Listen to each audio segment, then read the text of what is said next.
Now, the greatest radio shows of all time.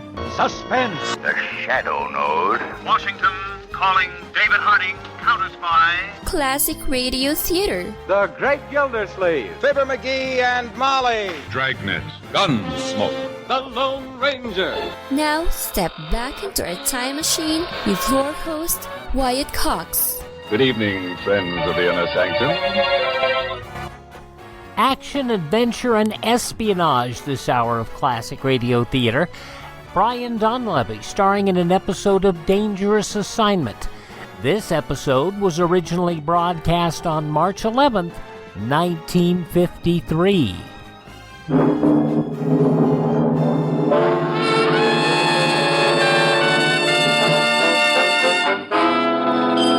Dangerous Assignment. Transcribed starring Brian Donlevy as Steve Mitchell.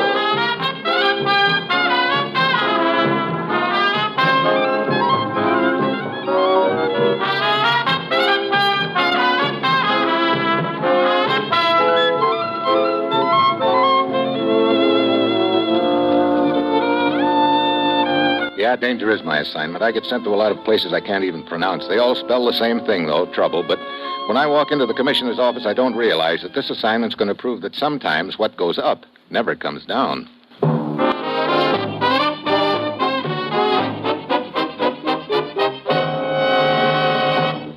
Morning, Commissioner. You sent for me? Steve, I've got a ghost for you to go after. Gentleman or a lady? She's no lady. She's a tramp. What? Freighter, that is. Oh, ghost ship, huh?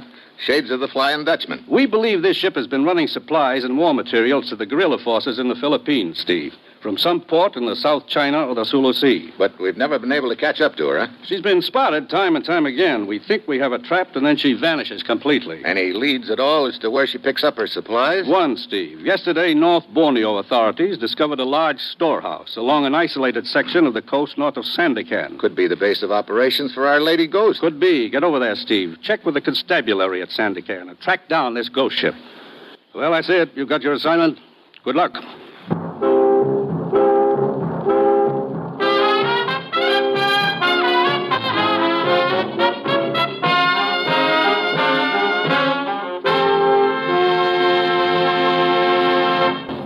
The National Broadcasting Company is presenting Dangerous Assignment, starring Brian Donlevy in the role of Steve Mitchell, colorful two-fisted government agent.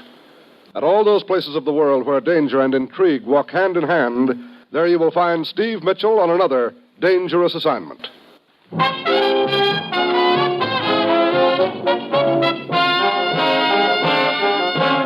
Sure, I've got my assignment. Get over to North Borneo and get on the trail of a ghost ship which has been running supplies to guerrilla forces in the Philippines. It's early Tuesday evening when my plane sets down at Sandakan, capital of the British Crown Colony.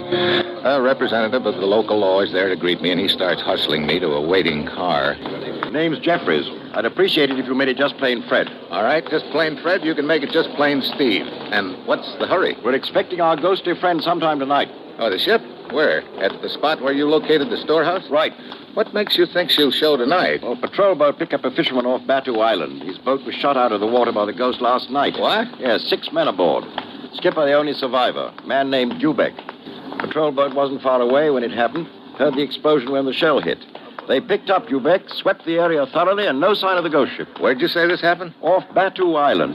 Quite a way up the coast. And the ghost is probably headed this way to pick up that stuff at the storehouse, huh? Oh, it's a distinct possibility. All things considered, she'll be due at the spot in another hour or so. Here we are, Steve. After you. Thanks. Any particular reason why the ghost would want to sink the fishing boat? Oh, might have mistaken her for the patrol boat. There was quite a fog, you know. Was the fisher equipped with a radio? Right. But many of them are equipped with radio. That's the reason, I think. The ghost rammed 3 other fishers in the past month. Yeah.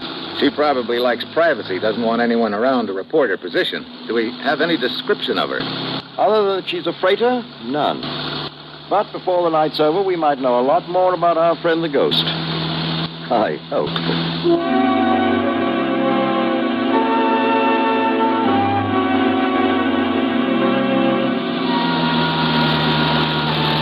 Half hour later, we pull up at a spot along the coast. There's a bright moon overhead, but it's not much help since a low, heavy fog clings to the area. Jeffries and I make our way through the trees and step out onto the beach. Over here is the road leading from the dock. Goes back into the jungle to the storehouse. Used to be an old ammunition dump. Like to have a look? Yeah.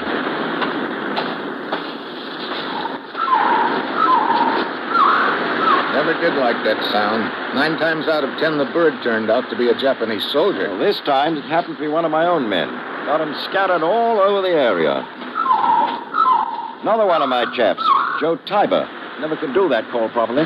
Sounds good enough to me. Oh, wait till you hear Sam Keone. He's the top man in the bird call department. Does tend to be a little flashy at times. Overconfident, you know. Here we are. Down this way. Climb the steps. I'll turn on my torch. Hey, quite a layout. All steel and concrete. Stuff's over there in the crates. Guns and ammo on this side, and over here various kinds of machinery. Auto, parts, chemicals, fuel, so on. Yeah, so I see. If you're looking for a trademark or serial number on that stuff, don't bother. It's been filed off. Yeah, I can see that, too.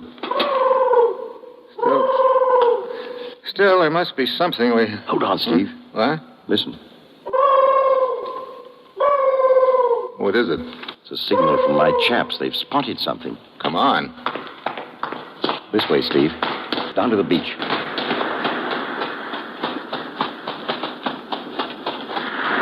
Here, sir. Here. What is it, Keone? Over that way, sir. That way, past the dock. It was there a moment ago, sir. A ship? The fog seemed to leave. Yes, sir. It looked like a ship. I don't see anything now. Are you sure you... Hold on, Steve. Listen. You hear anything? No.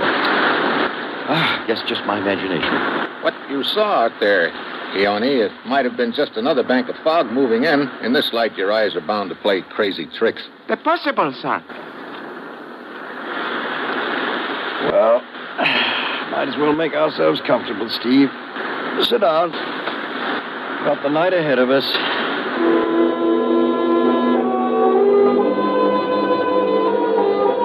2 pots of coffee and half a pack of cigarettes later, the sun is high overhead and the fog is completely gone.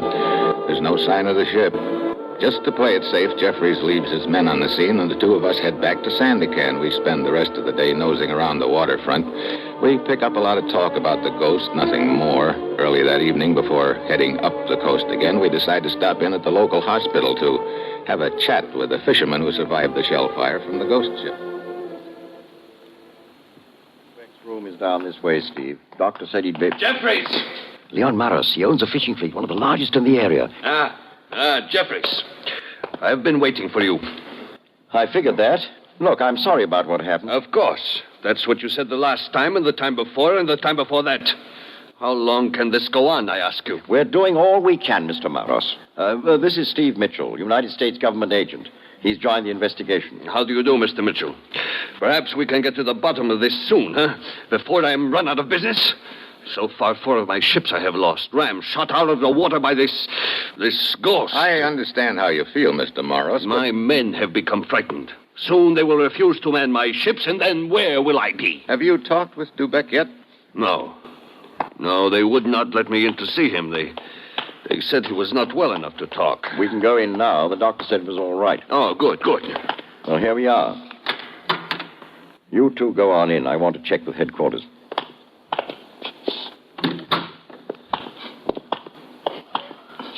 Dubeck. Huh? Oh, Monsieur Maros. Yes. It's good of you to come to see me. This is Mr. Mitchell of the American government. He will probably want to ask questions. Hello, Dubeck. Monsieur Mitchell, I'll of course tell you all I know, what I can remember. Fine. The shelling took place just off Baku Island, right? Yes, monsieur. There was heavy fog. I was alone on deck when suddenly there was explosion as the shell hit us. I was thrown into the water. I looked back, saw our boat was on fire. Then I saw something else. The ghost ship? It looked so big, a monster coming out of the fog at me. Then it slipped as silently, disappeared into the fog again. You got a good look at the ship then, close up? Close up, Monsieur Mitchell. Yes, too close. A big ship, as I said. All gray color, and, Go on, Dubeck. There was something about the ship, monsieur. Something that at a single glance seemed familiar, that I had seen it somewhere before. It is hard to explain. Perhaps I'll be able to remember what it was when I can think more clearly. Sure. You've had a rough time. Monsieur Maros. Yes, my friend. They say I will be in the hospital for some time, unable to work. There is my wife, Monsieur Maros. Your wife, of course, Dubek, of course. We do not have much money. She will worry. I understand. You must let me take care of it. I will take care of everything, huh? Thank you, monsieur. Thank you. Steve. What is it, Jeffries? I just got word from the Coast Patrol. Our ghost is tangled with another fishing boat. Oh, don't tell me it was one of my boats again. No, this fisher belonged to the Carver Company. The ghost tried to ram her down an hour ago off the Ballaback Strait, but she missed. The fisher managed to trail her and just radioed in a position. Good. Where is the ghost? She's gone up into the Tanya River, and there's only one way out. We've got the ghost bottled up this time, but good.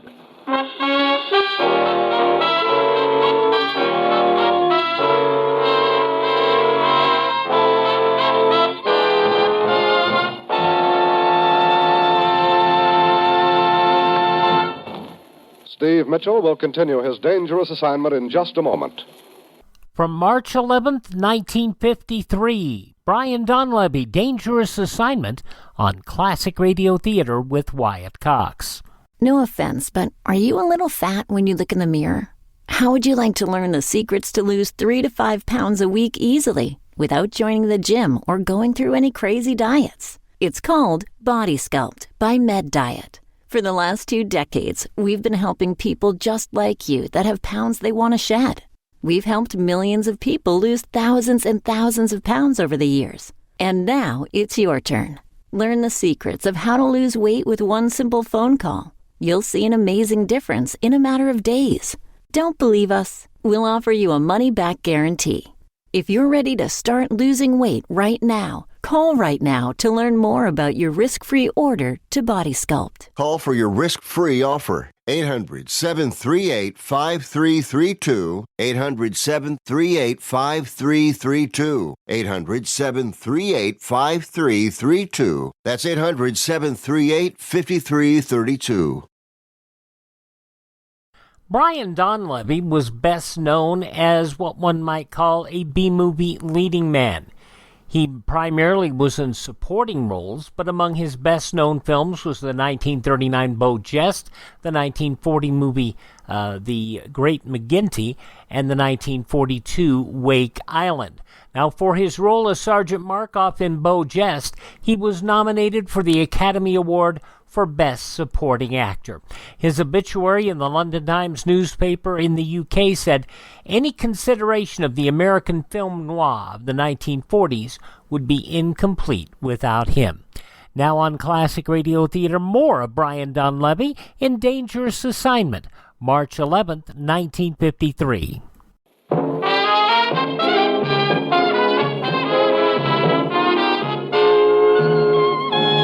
Now back to Dangerous Assignment and Brian Donlevy as Steve Mitchell. Well, at last it looks like we're getting somewhere. The report from the Carver Company fishing boat that she had just sighted the Phantom ship is our hottest lead to date. Jeffries, Morris, and I race to the waterfront and pile aboard one of the several patrol boats lined up for the operation. We shove off. An hour later, we're nearing the spot.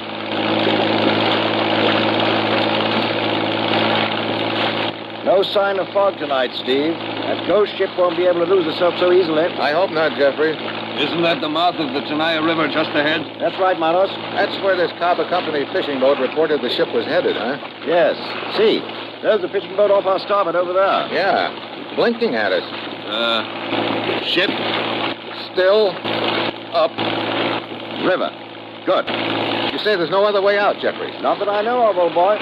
All right, Captain, into the river. Only a question of time now, Steve.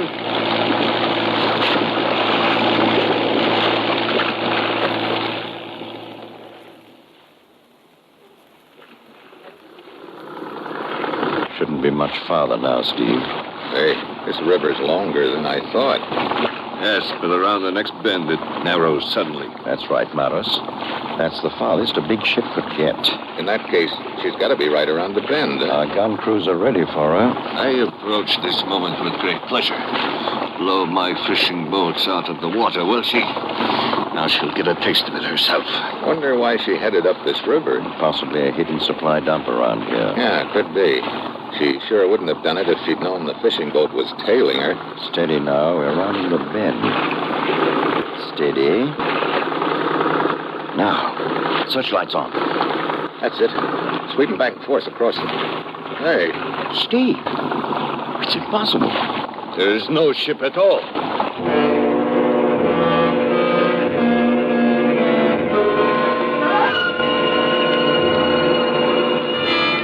We search along both banks of the river, but can't find any concealed channels, and finally we head back to the mouth of the river.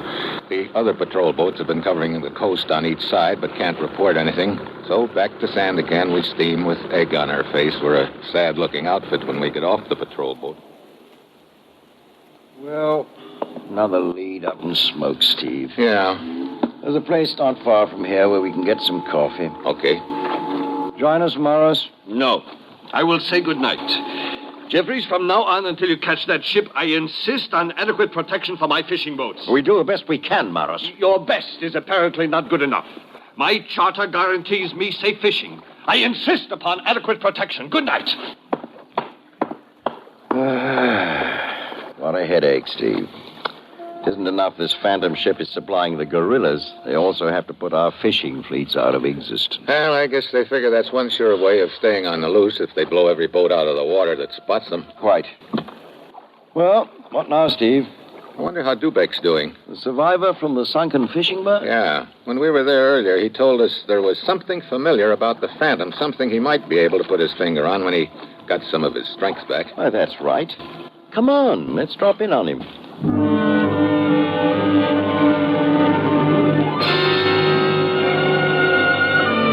that's his room at the end, isn't it? Hope he's been able to remember a little more. Steve. From Dubek's room. Locked. Get back.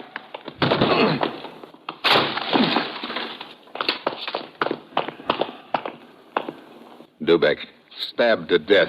The window. Open. Come on. We dive out the window and cover the hospital grounds, but there's no sign of the killer. He must have moved real fast. Finally, we give up and drive to Morris's house and break the news to him. Oh, no. Dubek, dead.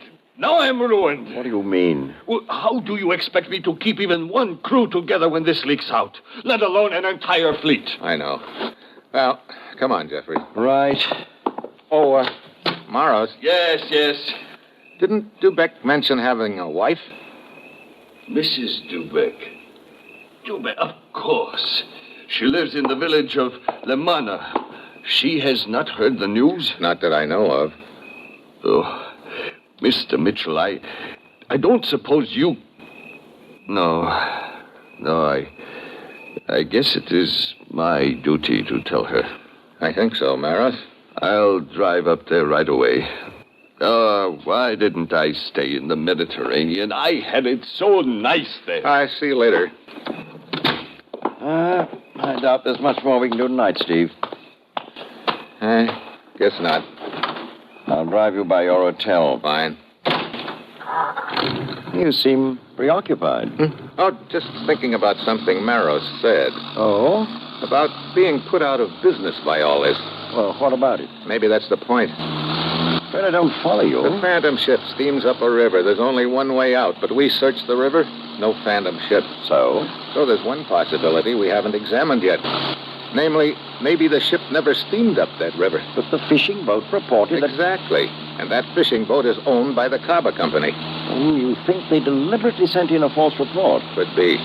Maybe they wanted to draw us away from that storehouse we were watching up the coast so they could get a load of supplies from there. The Kaba Company... Look, there are two fishing fleets, Morris's and the Kaba Company. Morris has lost about 4 boats. How many has the Kaba Company lost? Why, none that I know of.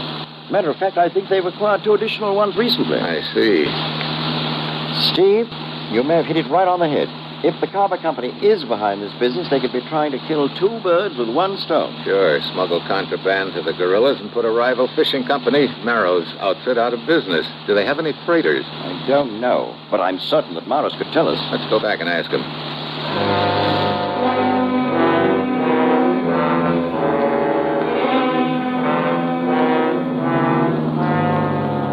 We turn back, and then, as we get near Maris's place, we see his car pull away. Probably on his way to break the news to Mrs. Dubeck. Yeah, let's pull up on him. Wait a minute. He's not taking the road to the village where she lived. No? In that case, maybe we'd better just tag along real quiet-like and see which road he is taking. Right. We douse the lights and follow Maris's car. An hour later, he turns off the main road and heads toward the coast. He parks and takes off into the jungle on foot. We tail him. Pretty soon we spot what looks like a deserted ammunition dump from the war. It's almost grown over with vines. Maros disappears inside. We ease up to it. There's a light inside. Yeah, we can see through this crack in the wall. Kerosene lantern. Brother, pretty close to that ammunition. Send a message out to the boats. Radio operator. Tell them to be here before dawn. We have no We can radio the patrol boats from the car and have them here in time to round up the whole fleet. Come on. And the conclusion of Brian Donlevy and Dangerous Assignment from March 11th, 1953 comes up in just a few moments, following some very important words from your favorite radio station. Thank you so much for tuning in to Classic Radio Theater with Wyatt Cox. Visit our webpage, classicradio.stream. Are you suffering with arthritis or osteoporosis? Do you have diabetes? Did you know that these are just two of the hundreds of diseases that have seen improvement with Dr. Wallach's incredible longevity products? You can't get them at a health food store. The only way to get them is to call us at 800-214-0065. That's 800-214-0065. Do you have heart disease, fibromyalgia, or high blood pressure? Do you have a terrible time losing weight? Dr. Wallach can help. He was a veterinarian and cured diseases in animals. He felt that he could do the same for humans, so he became a physician. Over 50 years of research and helping people like you goes into every bottle of Dr. Wallach's amazing discoveries. Do you want to feel better? Learn how to treat the cause of your problem rather than covering up the symptoms with drugs. Call 800-214-0065. That's 800-214-0065.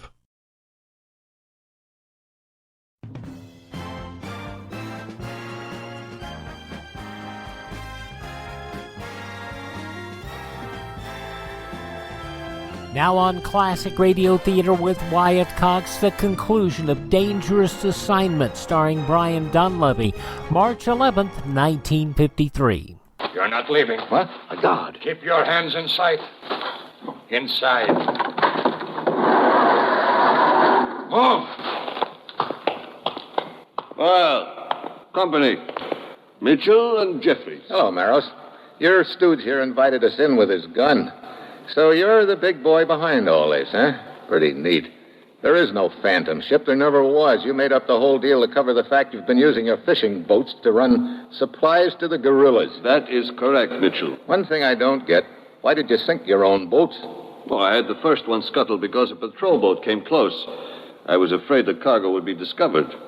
Two others weren't sunk at all. I just repainted them and put them with my other company. Oh, so you own the Caba Company, too, huh? Yes, and the boat Dubeck was on, I planted a time bomb because he wanted more money. He tried to blackmail me at the hospital. So you closed his mouth with a knife.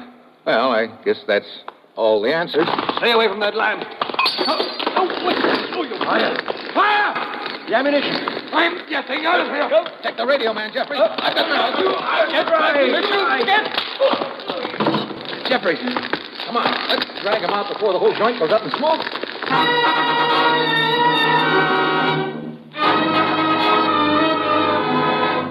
Flames are almost to the ammo. Dive into the ditch.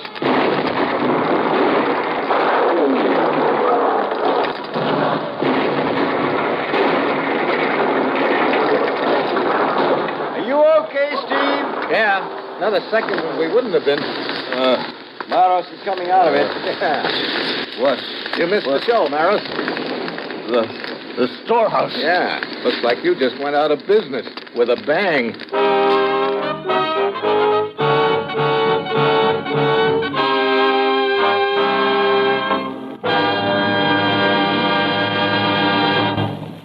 Our star, Brian Donlevy, will return in just a moment. Did you know that you help to perform miracles? Human life itself is a miracle. Through the blood you donate and the money you give through your Red Cross, you help to preserve life. And now scientists and physicians have discovered another miracle you have a part in. Blood processed into gamma globulin for use in the prevention of paralysis in polio. To collect the blood, process it into gamma globulin for the protection of our children against the dread disease will take a lot of money. In addition, the Red Cross must continue to collect whole blood for civilian hospitals which it serves, for the Korean wounded, and for the building of a safe plasma reserve for national defense, both military and civilian. Blood gives life. Money packs and sends it.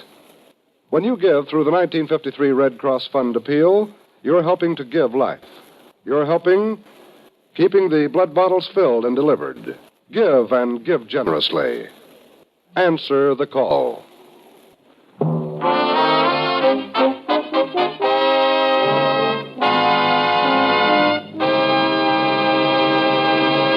Next week, Scandinavia. I elect myself target for tonight. And that will be Steve Mitchell's dangerous assignment next week.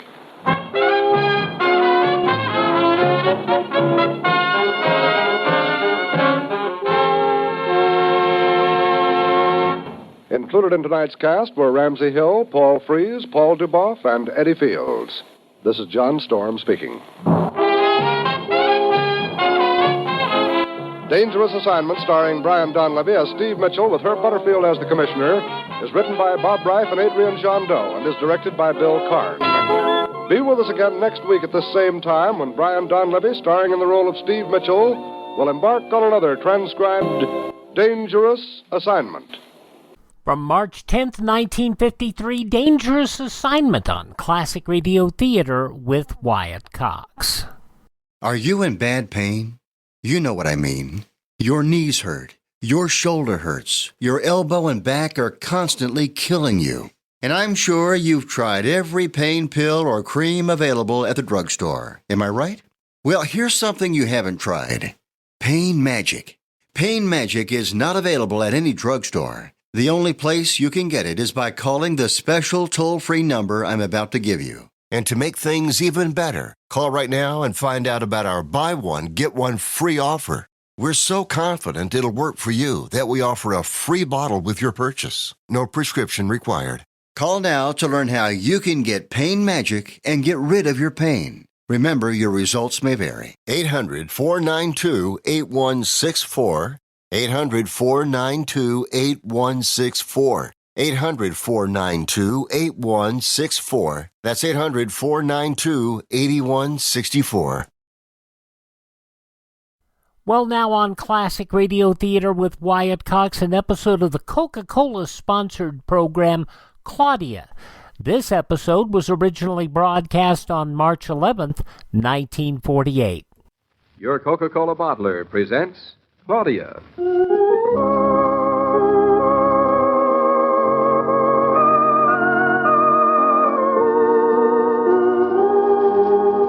Claudia, based on the play and novels by Rose Franken. Brought to you, transcribed, Monday through Friday by your friendly neighbor who bottles Coca-Cola. Relax, and while you're listening, refresh yourself. Have a Coke.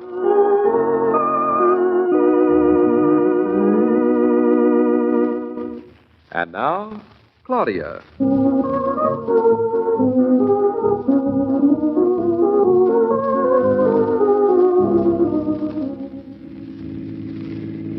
David, will the well digger be there when we get to the house? He should be.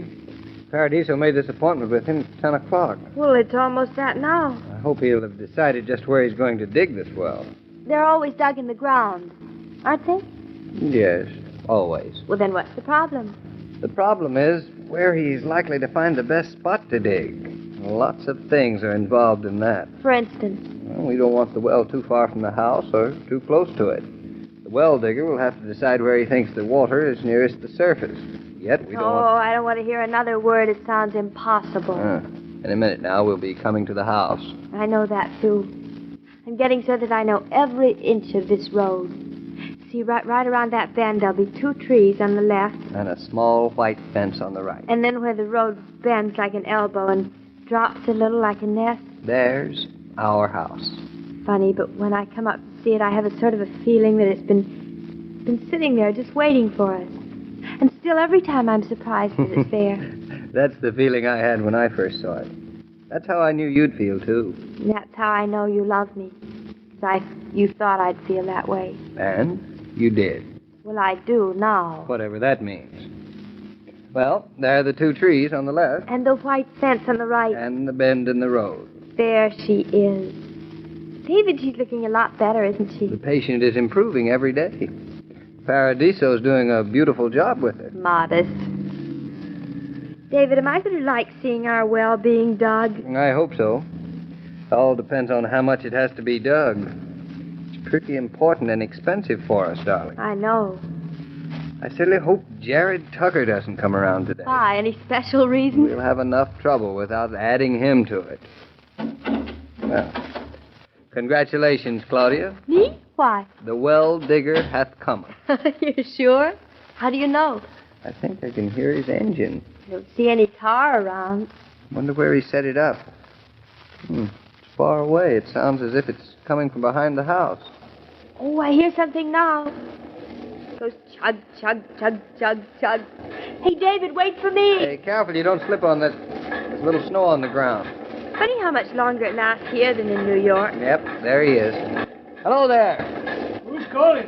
Me, David Norton. Hello, and me, Claudia Norton. I see you're all set up. David, what's that big machine? The well digger. The what? The well digger. The well digger? I thought he was a man. Darling, this is the 20th century. We're not the first settlers in New England. Hello. I'm Pringle. Aloysius Pringle, well digger. So this is the spot. And Paradiso said not too far from the house. The hidden spot seems to think of wells and I saw. How's the ground seem? Can't say. Just started digging. Gone far down? Just started, it said. 40 feet. 40 feet? Well, that's miles. Won't hit China at 40 feet, ma'am. I should hope not. What have you found, Mr. Pringle? Ain't found gold, Mr. Oh, Norton. I don't think Mr. Norton was expecting to find gold. I said, darling. How's the ground? Hard from snow. I see. Any more questions? Claudia, any questions? I just would like no to... questions, Mr. Pringle. Go right ahead and dig. Want to tell you something first, Mr. Norton. I guess you city folks don't know how hard it is to come by water sometimes. So used to turning a spigot. Faucet. Turning the spigot, letting it flow. Isn't easy finding water. Paradiso told me that in these parts there are a good many natural springs about 55 feet down. Is and isn't. Some yes, some no. Where there's water, that is, and where there isn't... There it isn't. That makes a lot of sense, doesn't it, David? We may have to dig down 120 feet. 120...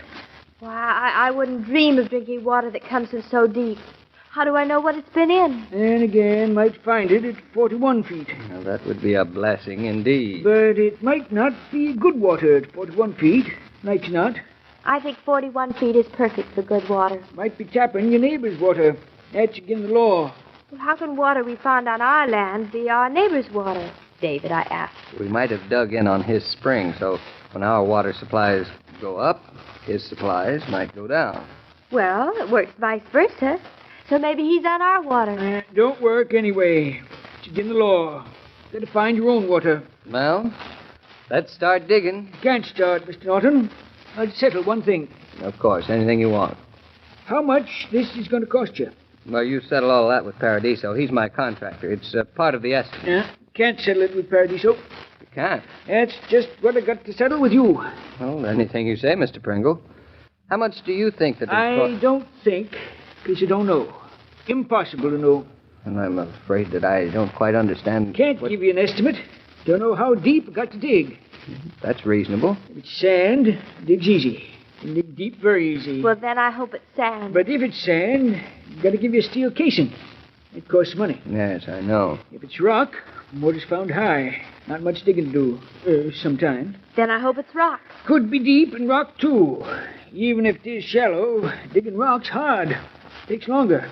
Instruments different. David, what should I hope for? Just hope for action, darling. And water. no matter where it is. Yeah, it's all settled then. You can't have an estimate. It's all settled, Mr. Pringle. Deal.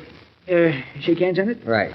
Like to do business, business-like. Well, are we ready to start digging? Nothing to stop us now but the elements. Cross your fingers, darling. Oh, David, I feel as if I were going to the dentist and we were about to start drilling there. This is a pretty big molar. And a pretty big drill. You stand back there. I'm about to set her again. Come on, darling.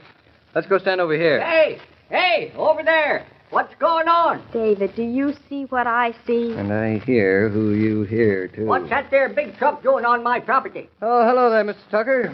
Mighty good to see you. Looks like Aloysius Pringle's here. What's he doing here? Have you allowed him to come? Hello, Mr. Tucker. My, you're looking well today. Living with Delilah seems to agree with you. Don't agree with me none at all. Don't try to shilly-shally me around. I know you got that water digging no good Aloysius Pringle here. That's theirs, his truck, and he's come here to put his machinery around here, ruining the property with modern contraptions for stealing water out of the ground. That's what But, Mr. Tucker, it's very important to us that he digs this. There it goes, Jackie, turning things up. I thought part of the reason you bought this place was that there was a gravity spring onto it, and you wanted the brook, too, so I let you have it. That's plenty of water for clean folks, seems to me. Mr. Tucker, maybe it's that Oh, there ain't no maybes about it. Been enough water out of that spring and brook for centuries. And nobody drank more water than my own mother. Nobody. God rest her soul, never touched a drop of anything else.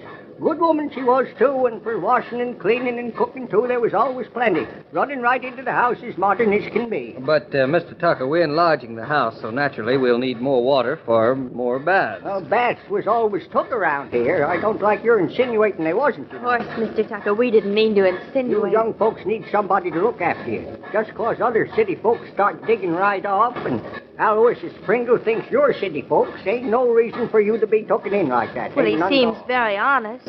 Did he wait for you to start digging? No, as a matter of fact, no. He'd started before we got here. But I appreciate it. I knew you'd change your mind. Yeah, that's the way it goes. I ain't blaming the two of you.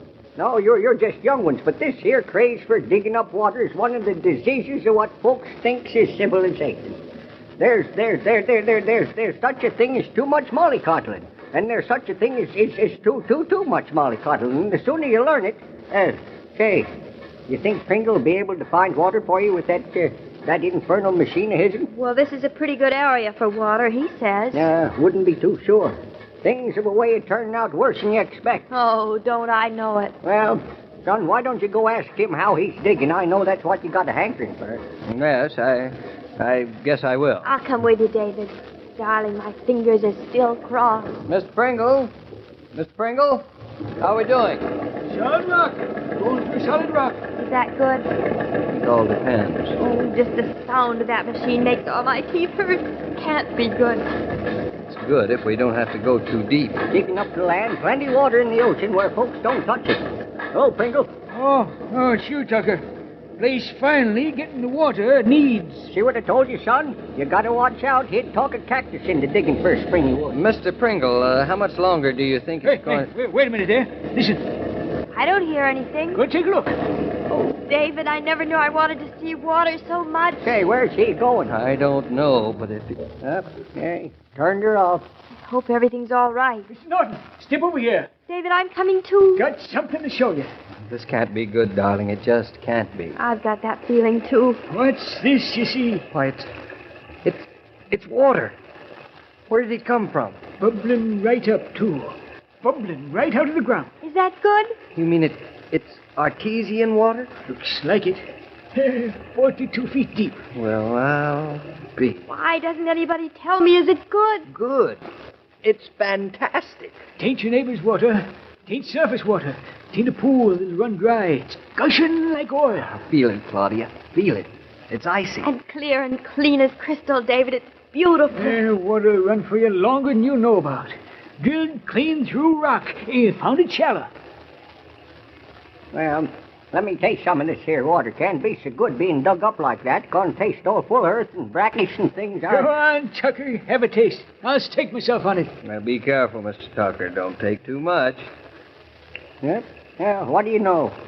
Yep. Well, Mr. Tucker? Well, tastes all right. Tastes fine. Best water I ever tasted. Wouldn't think it was possible after being under the ground all that time. Say, Would you mind if I took a jug home to Delilah, would you?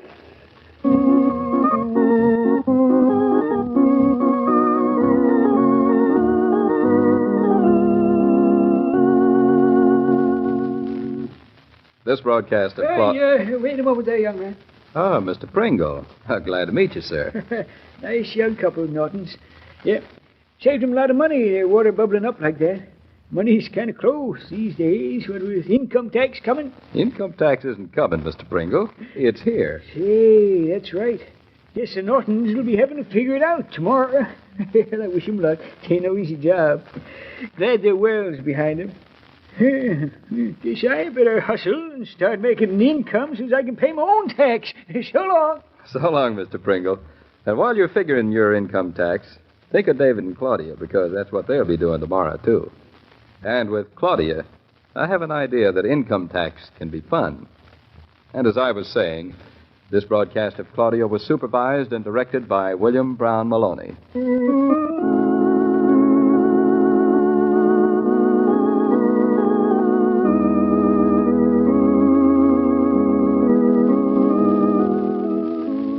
When you're doing the marketing and everything seems to cost more, you stop to refresh yourself at a Coke cooler and you reflect with pleasure, here's one thing that hasn't changed.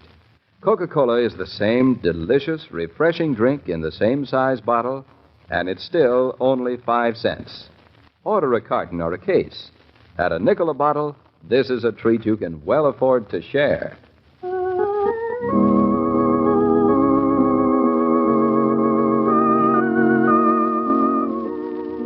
Every day, Monday through Friday, Claudia comes to you transcribed with the best wishes of your friendly neighbor who bottles Coca-Cola.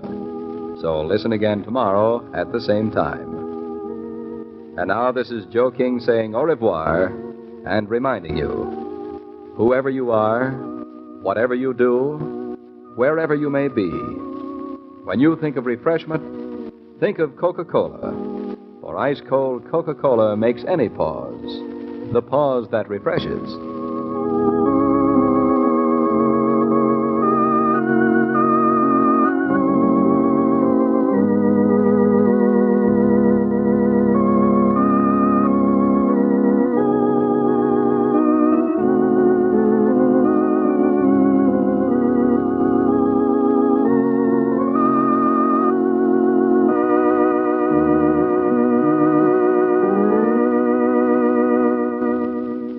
And yeah, you know, when we start thinking about having a 12-ounce bottle of Coca-Cola for a nickel, that nickel in 1948 is worth 59 cents today. So yeah, it's a lot more expensive. But I sure do miss those glass bottles. That soda tasted much better in glass. From March 11th, 1948, Claudia here on Classic Radio Theater with Wyatt Cox. Thank you so much for making us a part of your day. Would you do me a favor and thank this radio station? Support their advertisers. It's their kindness and courtesy that allows us to be with you each and every time we roll around here on your favorite station. Classic Radio Theater with Wyatt Cox. ClassicRadio.stream. And don't forget, our programs are available anywhere podcasts are served, including iHeartRadio, Spotify, Spreaker, TuneIn, Apple Podcasts, Google Podcasts, or Amazon. If you miss a day, you don't have to miss a single show. Just search for Classic Radio Theater with Wyatt Cox. Thank you so much for tuning in. Tell all your friends the great radio shows are right here at this spot on the dial. Classic Radio Theater with Wyatt Cox on your favorite radio station.